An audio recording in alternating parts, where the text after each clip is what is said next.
effusion. Pleural effusions are collections of fluid within the pleural space. So what are the radiological findings under pleural effusion? So the first sign is blunting of the normally acute costophrenic angle. Remember I showed you in the first X-ray, the costophrenic angle. Then larger collection shows a homogeneous opacity devoid of lung markings. So you need to take note of this. Remember in the first X-ray I showed you there were lung markings, then there was an acute costophrenic angle, so this will be absent. Concave upper body higher laterally than medially.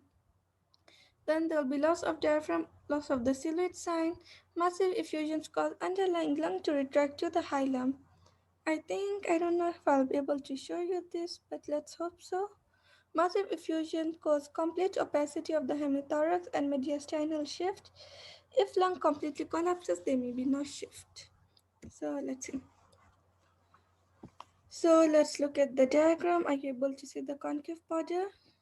You can see that there's loss of lung markings. There are lung markings on this side, however, on the left side, there are no lung markings. There's loss of the left cardiac border. There's blunting of the costophrenic angle. So immediately you see this, be like, this is pleural effusion.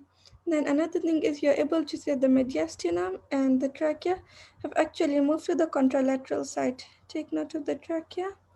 So these are some of the important findings under pleural effusion. So massive pleural effusion.